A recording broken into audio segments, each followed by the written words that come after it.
Good morning to everyone. இன்னைக்கு இந்த வீடியோவில் 10th ஸ்டாண்டர்ட் மேக்ஸ் எக்ஸாம்பிள் 2.55 என்ன அப்படிங்கிறது என்ன செய்ய போகிறோம் பார்க்க போகிறோம். 3 சப்டிவிஷனையும் ஒரே வீடியோவில் என்ன செஞ்சிடலாம் பார்த்துடலாம். 2.54 பார்த்துட்டு வந்தவங்களுக்கு தான் 2.55 என்னவாக இருக்கும், ஈஸியாக இருக்கும். ஸோ அதை பார்த்துட்டு இங்கே வாங்க. ஸோ ஃபர்ஸ்ட் சப்டிவிஷன் என்ன பார்க்கலாம். 1 + 3 + 5 up to 40 terms அப்படின்னு சொல்லி என்ன செஞ்சுருக்கிறாங்க, கொடுத்துருக்குறாங்க. ஸோ நம்பர் எப்படி இருக்குது, ஆட் நம்பராக இருக்குது. 1லேருந்து ஸ்டார்ட் ஆகுது, அதுக்கப்புறம் ஆட் நம்பராக இருக்குது, தமிழில் ஒற்றைப்படை எண்களாக இருக்குது. அப்படி கொடுத்துருந்து ஸோ ஃபர்ஸ்ட் கண்டிஷன் 1லேருந்து தான் ஸ்டார்ட் ஆகணும், அதுக்கடுத்து ஆட் நம்பர் தான் வரணும். ஸோ ஒரு நம்பர் விட்டு ஒரு நம்பர் என்ன செய்யணும், வரணும்.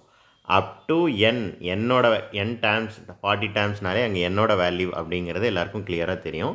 இப்படி என் டேர்ம்ஸ் டேரெக்டாக கொடுத்துருந்தா ஃபார்முலா n². ரொம்ப ஈஸி. எண்ணில் என்ன வேல்யூ இருக்கோ அதை ஸ்கொயர் பண்ணிடணும். ஸோ 40 × 40. ஸோ 4 4s are 16, 2 0 சேர்த்துக்கிட வேண்டியதான், 1600. இவ்வளோ தான் ஃபர்ஸ்ட்டு சப்டிவிஷன். ரொம்ப ஈஸியாக முடிஞ்சிருச்சு. ஸோ அது ஒரு டைரக்ட் சம், அதுக்கு ஒரு ஃபார்முலா இருக்குது, டைரெக்டாக சப்ஸ்டிடியூட் பண்ணிட்டோம், ஆன்சர் என்னன்னு நினச்சிருச்சு, கிடச்சிருச்சு. செகண்ட் சப்டிவிஷன் பார்க்கலாம். 2 + 4 + 6 up to 80 அப்படின்னு கொடுத்துருக்கு. அப்போது இது வந்து ஈவன் நம்பராக இருக்குது. ஈவன் நம்பரெல்லாம் இருந்துச்சு அப்படின்னா அதை கண்டுபிடிக்கிறதுக்கு நம்மக்கிட்ட ஃபார்முலா கிடையாது. அப்போ இதை ஒரு நம்மகிட்ட இருக்கிற ஃபார்முலாவுக்கு ஏற்ற மாதிரி என்ன செய்யலாம் அப்படின்னா அதை மாற்றலாம். ஸோ எல்லா டேர்மில் இருந்தும் 2வை வெளில எடுங்க.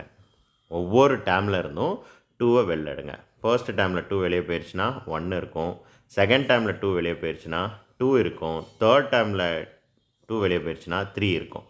உள்ளே மல்டிப்ளை பண்ணி பாருங்கள். 1ஐயும் 2வையும் மல்டிப்ளை பண்ணால் 2, 2வையும் 2வையும் மல்டிப்ளை பண்ணால் 4, 2வையும் 3ஐயும் மல்டிப்ளை பண்ணால் 6. ஸோ இந்த சீக்வன்ஸ் என்னென்னு என்ன செஞ்சிருச்சு, வந்துடுச்சு. அப்போ எல்லா டேர்மில் இருந்தும் என்ன செய்யலாம் அப்படின்னா 2வை காமனாக வெளில எடுத்தால் லாஸ்ட் டேர்ம்லேயும் ஒரு 2 வெளில போயிடுச்சுன்னா அங்கே என்ன இருக்கும் அப்படின்னா 40. இப்போ இந்த வெளில இருக்கிற 2வை விட்டுருங்க, உள்ளே என்ன இருக்குது, உள்ளே எப்படி இருக்குதுன்னு பாருங்கள்.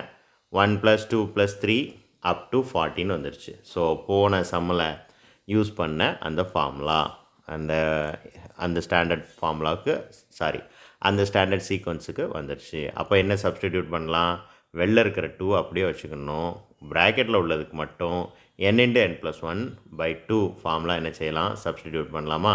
சப்ஸ்டிடியூட் பண்ணால் என்ன கிடைக்கும், 40 × 41 / 2. 2வையும் 40ஐயும் கேன்சல் பண்ணால் 20 கிடைக்கும்.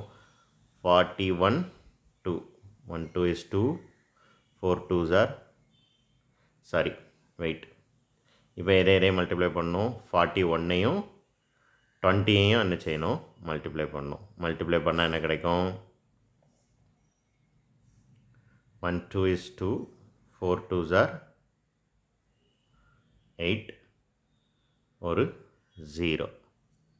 ஓகே, இது கூட இப்போ என்ன செய்யணும், வெளில இருக்கக்கூடிய 2 என்ன செய்யணும், மல்டிப்ளை பண்ணணும். ஸோ அதை மறந்துடக்கூடாது, நிறைய பேர் மறந்துடுவீங்க. வெளில இருக்கிற 2வை மல்டிப்ளை பண்ணால் என்ன கிடைக்கும், 1640.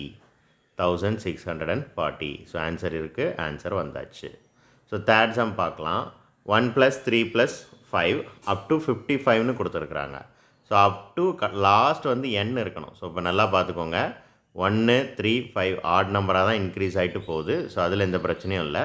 ஆனால் லாஸ்ட் என்னோட வேல்யூ என்னங்கிறது கொடுக்கல, எல்லோட வேல்யூ தான் என்னங்கிறது கொடுத்துருக்குறாங்க. எல்லோட வேல்யூ என்னங்கிறத கொடுத்துருந்தாலும் கண்டுபிடிக்கிறதுக்கு நம்மக்கிட்ட ஃபார்முலா கிடையாது. அப்போ ஃபர்ஸ்ட்டு n என்ன அப்படிங்கிறத என்ன செஞ்சிடலாம், கண்டுபிடிச்சிடலாம். ஸோ n கண்டுபிடிக்க ஃபார்முலா என்ன, l - a/d + 1. எல்லோட வேல்யூ எவ்வளவு, 55. ஏயோட வேல்யூ எவ்வளவு, கன்ஃபார்மாக 1ஆக தான் இருக்கும். டி என்னவாக இருக்கும், ஆட் நம்பர் தான் வரும்னு சொல்லிட்டேன். இப்போ 2 3லேருந்து 1 சப்ட்ராக்ட் பண்ணுங்கள், 2 கிடைக்கும். 2 2ஆக தான் இன்க்ரீஸ் ஆகிட்டு போகும். ஸோ டியோட வேல்யூ வந்து 2 + 1. ஃபஸ்ட்டு ஸ்டெப் என்ன செய்யணும், 55 - 1 54. 54 என்ன செய்யணும், 2ஆல் டிவைட் பண்ணணும். 2 2s are 4, ரிமைண்டர் 1, 14 ஆயிரும். 7 2s are 14. ஸோ இது கூட 1 ஆட் பண்ணணும், 28. கடைசி ஸ்டெப்பில் தான் 1 ஆட் பண்ணணும்னு சொல்லியிருப்போம், அதை கவனமாக வச்சுக்கோங்க. ஸோ இப்போ என்னோட வேல்யூ என்னன்னு கிடச்சிருச்சு, 28 அப்படின்னு சொல்லி என்ன செஞ்சிருச்சு, கிடச்சிருச்சு. இப்போ நம்ம ஃபார்முலாவில் ஃபர்ஸ்ட்டு சப்டிவிஷனில் யூஸ் பண்ண ஃபார்முலாவில் சப்ஸ்டிடியூட் பண்ணோம். 28². 28 × 28 ரெண்டையும் மல்டிப்ளை பண்ணி எழுதுங்க, 784 கிடைக்கும். அதுதான் இதோட ஆன்சர். ஸோ ரொம்ப ஈஸியாக 2.55 முடிஞ்சாச்சு. 54 பார்த்தவங்களுக்கு 55 ஈஸியாக இருக்கும். தேங்க்யூ.